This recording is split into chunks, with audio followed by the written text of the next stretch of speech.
Shalom jemaat yang dikasihi oleh Tuhan, bersyukur kalau saat ini kita boleh sekali lagi belajar dari kebenaran firman Tuhan.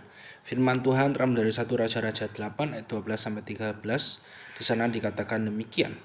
Tuhan telah menetapkan bahwa Ia akan diam dalam kekelaman. Sekarang aku telah mendirikan rumah kediaman bagimu, tempat engkau menetap selama-lamanya. Pernahkah setiap dari kita merasa bahwa Tuhan itu jauh? Bahwa Dia begitu besar dan suci, sedangkan kita begitu kecil, lemah, dan penuh dosa. Kalau iya, sebenarnya kamu tidak sendiri. Bahkan Raja Salomo pun pernah merenungkan hal yang sama saat ia mendirikan bait Allah di Yerusalem.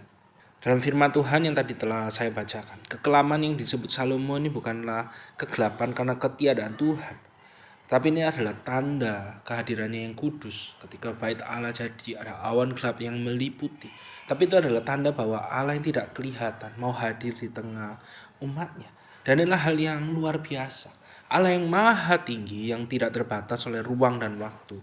Rela tinggal di antara manusia yang terbatas. Tapi Salomo juga tahu bahwa rumah itu tidak mampu menampung Allah sepenuhnya.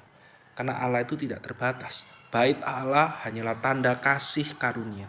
Bahwa Allah mau dekat, Allah mau dikenal, mau berelasi dengan umatnya.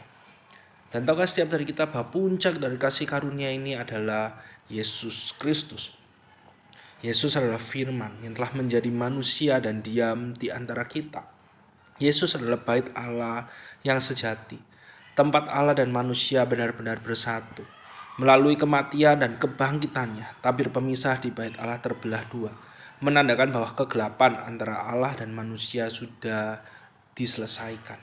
Sekarang Allah tidak lagi berdiam dalam bangunan batu, tapi Dia berdiam dalam hati setiap dari kita sebagai orang percaya melalui Roh Kudus, karena kita adalah bait Allah yang hidup. Jadi dalam pergumulan setiap dari kita, ketika kita merasa Tuhan itu jauh, maka kita harus ingat bahwa Tuhan itu dekat. Dia tidak tinggal jauh di surga, tetapi tinggal di dalam diri setiap dari kita, memimpin kita, menghibur kita, dan menguduskan kita setiap hari. Karena itu hiduplah dengan kesadaran bahwa Tuhan itu hadir di kantor, di rumah, bahkan di tengah pergumulan dan kekelaman hidup.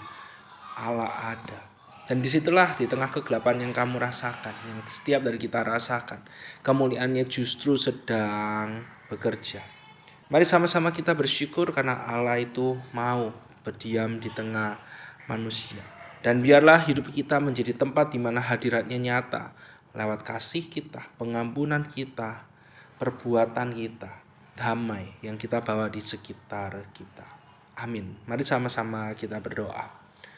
Tuhan, kami bersyukur karena Engkau hadir dalam hidup kami. Engkau yang begitu besar, Engkau yang begitu luar biasa, mau hadir dalam kehidupan kami yang terbatas, yang tidak layak ini.